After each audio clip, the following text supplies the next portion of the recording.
Assalamualaikum warahmatullahi wabarakatuh. Bagaimana kabarnya anak-anak? Alhamdulillah, pada kesempatan kali ini kita masih bisa bertemu walaupun lewat daring ya, untuk meneruskan materi dari minggu kemarin.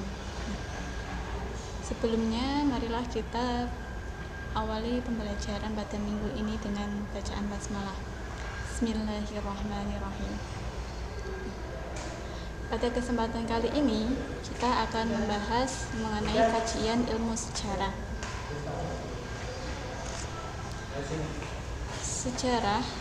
Sejarah itu berhubungan dengan kehidupan masyarakat. Oleh karena itu, tema-tema kajian dalam ilmu sejarah itu berdasarkan dengan kategori tema yang biasa menggunakan konsep-konsep ilmu sosial dalam penelitian dan penulisan sejarahnya.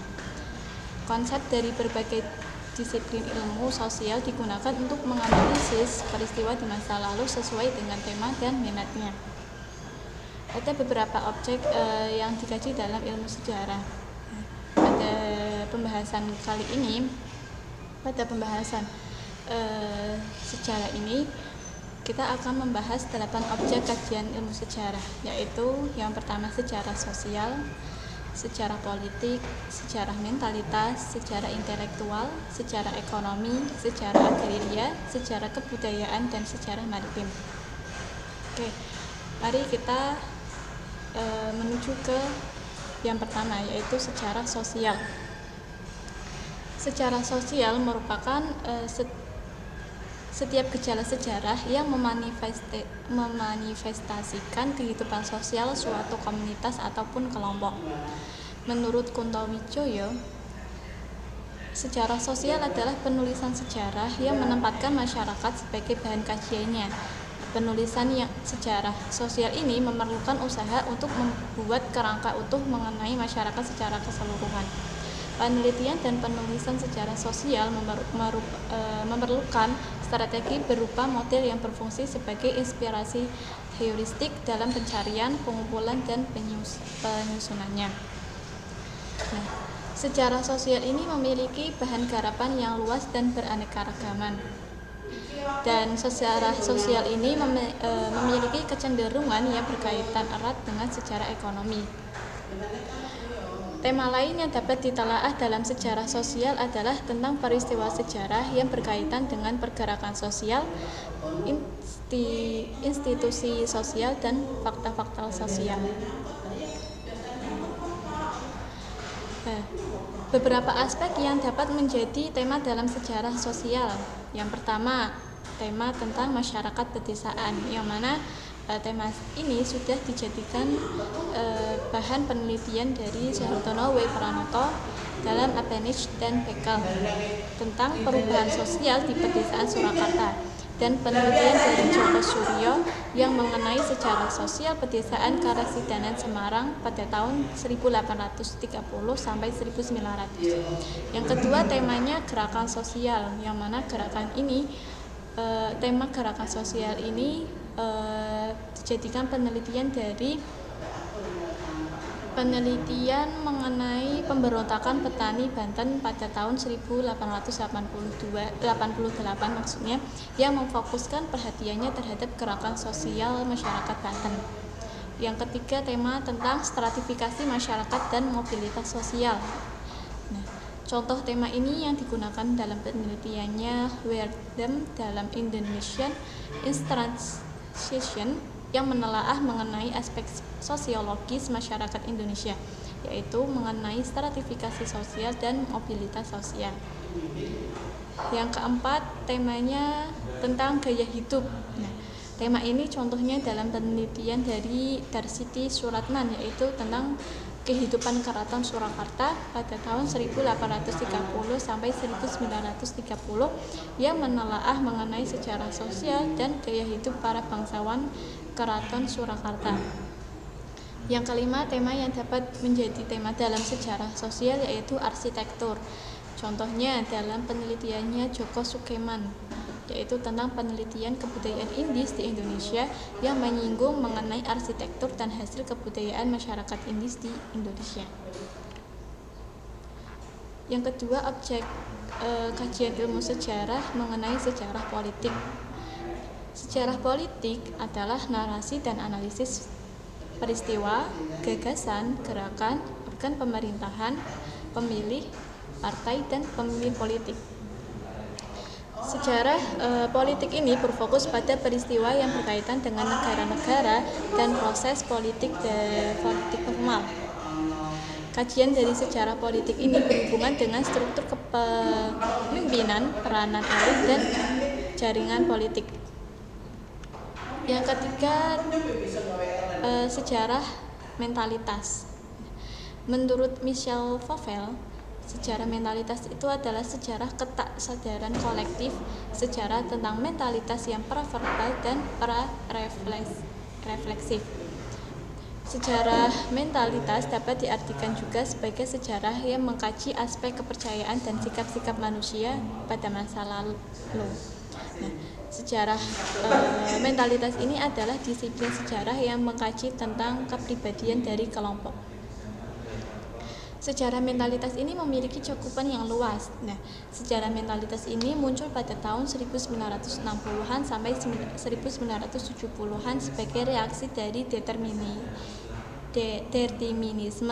Nah, perhatian utamanya ini itu adalah manifest yang mencakup tentang ide, ideologi, orientasi nilai, mitos, serta segala struktur kesadarannya. Hal tersebut dilakukan untuk mendapatkan jawaban atas pertanyaan, faktor apa yang mendorong terjadinya suatu peristiwa. Hal tersebut dilakukan untuk mendapatkan jawaban atas pertanyaan faktor apa yang mendorong terjadinya suatu peristiwa. Kata kunci untuk menjadi pertanyaan ini adalah tentang ideologi, mitos, jiwa, ide, mentalitas, dan nilai-nilai. Sejarah mentalitas ini merupakan sebuah kemungkinan yang tidak jauh dari jangkauan. Ini dapat dilihat bahwa sejarah mentalitas itu yang pertama, dekat dengan tingkat kesadaran masyarakatnya. Yang kedua, sumber sejarah mentalitas tersedia dengan mudah. Yang ketiga, sejarah mentalitas ini tidak memerlukan sumber asing. Jadi sumber dari dalam negeri saja sudah bisa.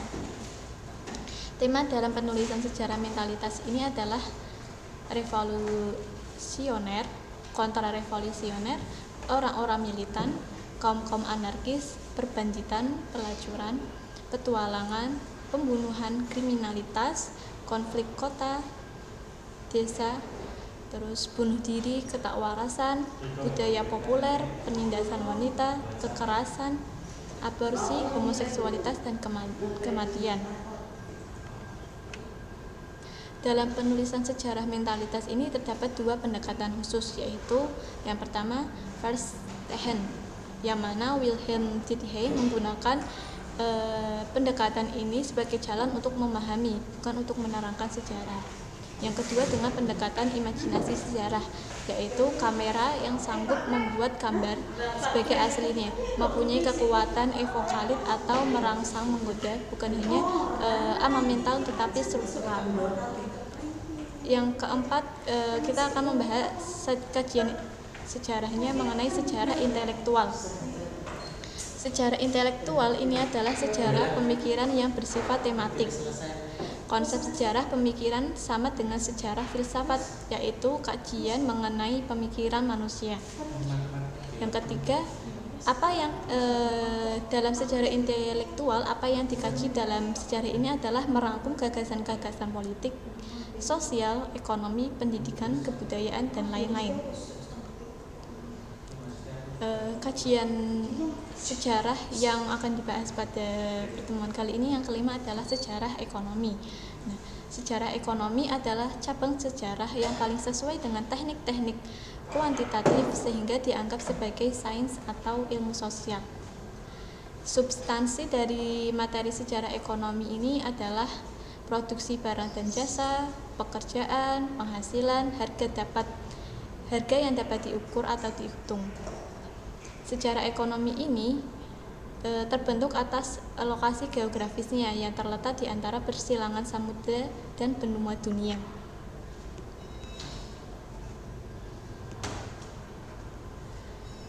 Contoh dari sejarah ekonomi ini adalah VOC. Pada awal abad ke-17 ini, VOC merupakan salah satu perusahaan multinasional pertama dalam dunia sejarah yang telah mendirikan basis operasional mereka di Kepulauan Indonesia untuk memonopoli perdagangan rempah-rempah dunia.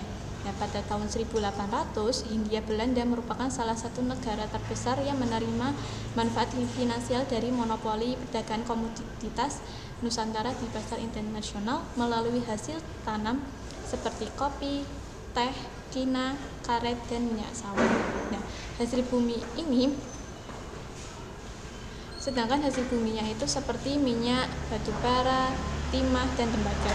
Dan pada awal abad ke-21, Indonesia berkembang menjadi kekuatan ekonomi terbesar di Asia Tenggara sekaligus sebagai kekuatan ekonomi negara berkembang di dunia yang mengantarkan Indonesia menjadi anggota G20 dan masuk sebagai industri baru. Nah, kelima kajian sejarah tadi merupakan objek kajian yang kita akan bahas pada pertemuan kali ini. Untuk objek kajian yang lainnya kita akan bahas pada pertemuan selanjutnya. Apabila ada yang ingin ditanyakan materinya, silakan kalian bisa tanyakan lewat Japri atau lewat grup ya. Semoga apa yang kita bahas pada pertemuan kali ini bisa bermanfaat untuk kita semua. Mari kita akhiri pertemuan kali ini dengan baca hamdalah. Alhamdulillahirabbil alamin. Wassalamualaikum warahmatullahi wabarakatuh.